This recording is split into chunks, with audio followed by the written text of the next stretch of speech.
Okay, confession time.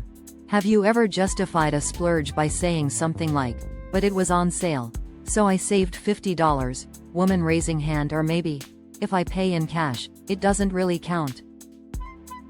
If so, you've done some girl math. Don't worry, we've all been there, and it's become a hilarious trend on social media.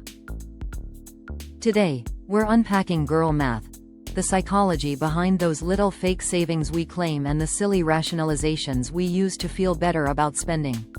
Shopping bags abacus. It's a light-hearted topic, but it reveals some interesting things about how our brains handle money. And yes, guys can do girl math, too. The name is just an internet meme. So let's dive in, with a wink and a nod, at what's really going on when we say, technically, this was free because XYZ.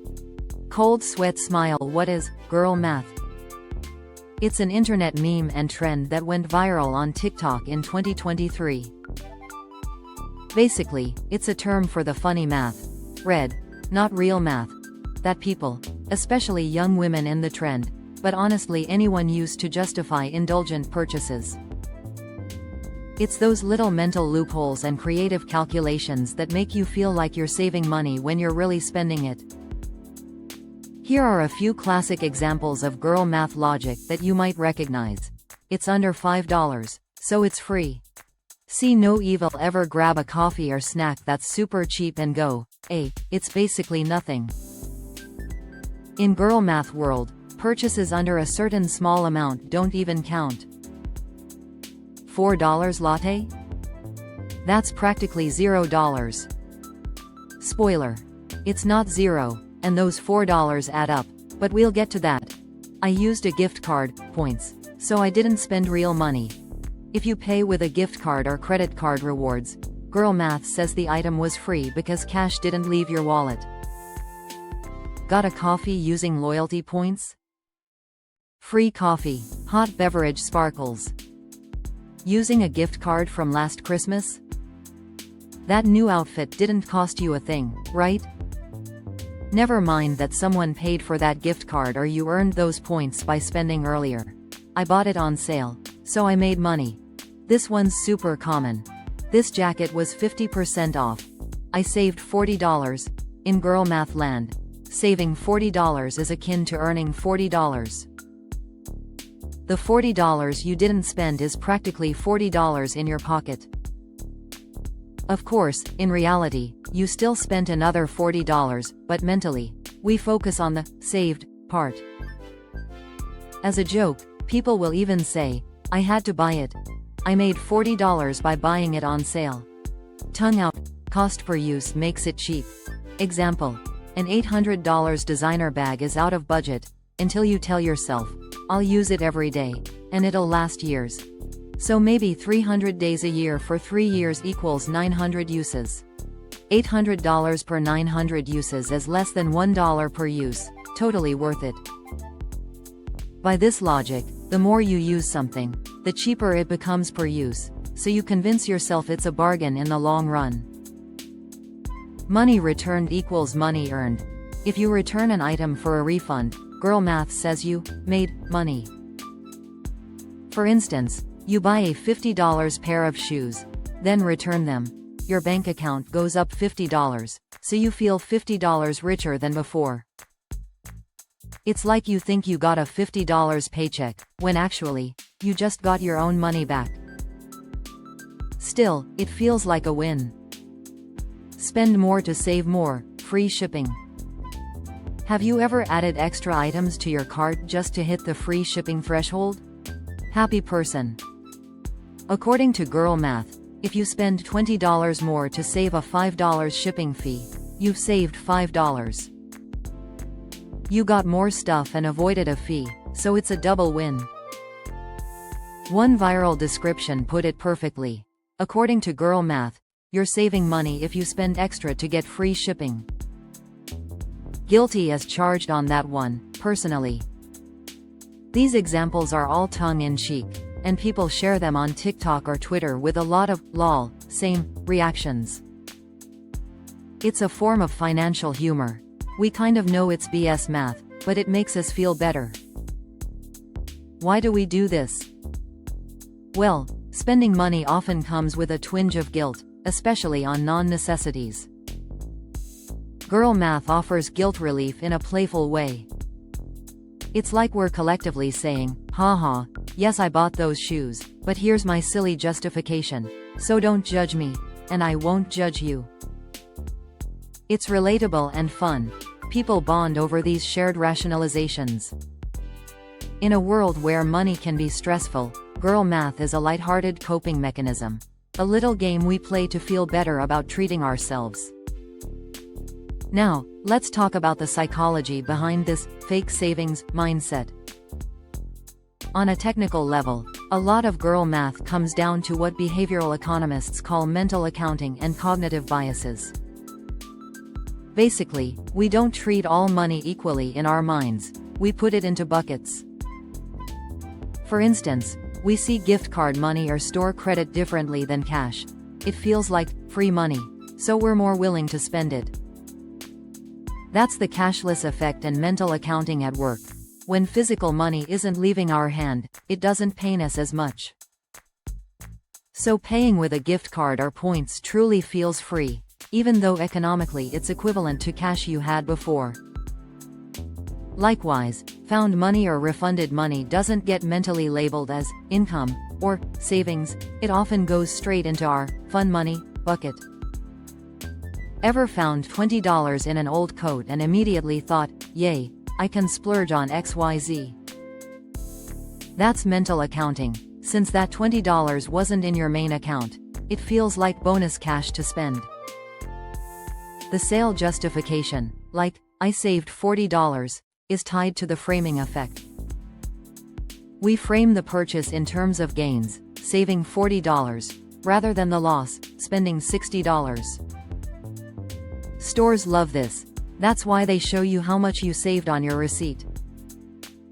It taps into our positive feelings about getting a deal. There's also a bit of confirmation bias.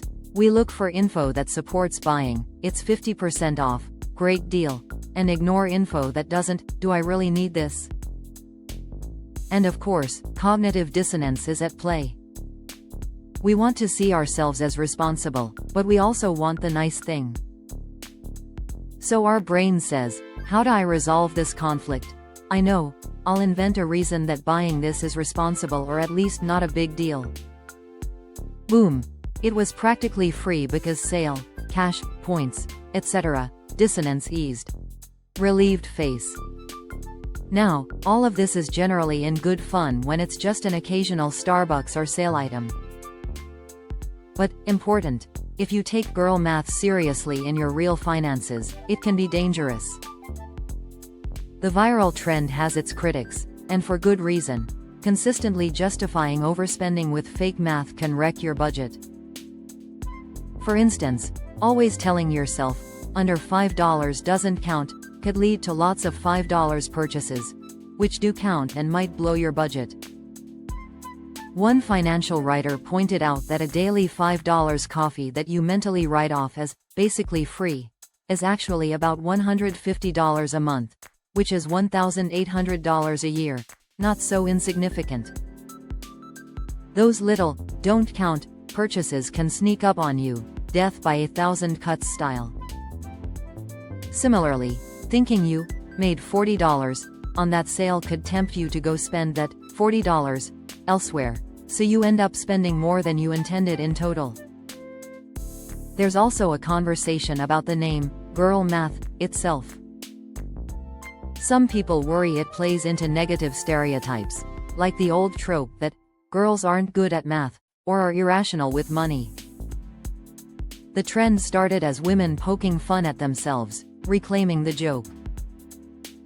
But when it blew up, some saw it as fuel for sexist comments, and indeed, some corners of the internet took it their face with rolling eyes, which isn't cool. In response, there was also a boy math trend calling out goofy or hypocritical things men do, often not about money at all. At the end of the day, both girl math and boy math memes are mostly comedic. The key is not to internalize the idea that real women can't math or handle money. we can enjoy the jokes and still be financially savvy in reality. So, how can you enjoy the fun of girl math without letting it sabotage your wallet? Here are a few tips. Consider these antidotes to the fake savings trap. Be aware of the joke. It's totally fine to say, haha, by girl math this dress is basically free because I returned 2 others. But recognize that's a joke, and keep real math in the driver's seat for your actual budget. Enjoy the meme, but don't let meme logic dictate your spending decisions. Turn fake savings into real savings. One clever hack. If you do catch yourself saying, I saved $40 on this purchase, actually transfer $40 into a savings account right then. Boom, now you really saved it. If you say, returning this made me $70, use that $70 to pay off debt or boost your savings. This way, your girl math has a real, positive effect on your finances. Set a fun money budget. Allocate some amount each month that's guilt-free spending. Then, if you want to justify those expenditures with silly math, go for it. You've already budgeted for them. It's like giving yourself permission to indulge a bit without derailing your finances. Girl math away on that portion, but not beyond it. Remember, small purchases add up. It's okay to say, it's just $3, it's fine, occasionally, but keep an eye on the frequency. Maybe set a rule like, I'll only girl math 2 small treats per week. That way you won't accidentally let everyday $5 freebies turn into a large monthly expense. Leverage rewards for real. If you love using points or cashback, who doesn't? Factor that in smartly. For example, if girl math says, my $5 latte is free thanks to cashback, ensure you're actually using a card that gives you that 5% back. Then pay off the card, no interest, please, and maybe even stash that 5% you got into savings. It's like making the free coffee almost true. You did get some money back for it. Ultimately, girl math should stay a meme, not become your financial strategy. It's a fun way to laugh at the silly things we tell ourselves. And honestly, it's opened up a lot of conversations about money in a non-judgmental way, which I love. People are sharing their quirks and realizing, hey, I'm not the only one who thinks a $20 bill found in the laundry is new money. It's making personal finance, which can be dry or scary, more approachable and humorous. And that's great, as long as we don't lose sight of actual math when it counts. So enjoy the joke, but keep it in check. Treat girl math like dessert, a little sweetness, not the main course. Your main course should still be a balanced budget. Winking face. Now I want to hear from you. What's the funniest girl math logic you've caught yourself using? Come on, spill in the comments. I'll go first. I definitely have told myself that using a gift card means something is free. Every single time. Cold sweat smile. Also, paying in cash. I'm guilty of feeling like if it's cash, the purchase somehow vanishes from my bank statement. True, but not from my wallet. Let me know your best, funniest ones and we can all have a good laugh. If you enjoyed this breakdown of money psychology and trends, please like this video and subscribe for more fun, informative content. It really supports the channel, and that's no joke. For more on the psychology of spending and saving, and how to outsmart your own biases, check out personalfinancetime.com. They have great articles on behavioral finance, tips to avoid common money traps, and strategies to turn those fake savings into real wealth. Link is in the description below. Knowledge is power, especially when it comes to taking control of your money mindset. Thanks for watching. Remember, do the real math before you splurge, but a little girl math humor on the side doesn't hurt. Stay savvy, and I'll catch you in the next one. Abacus Sparkling Heart.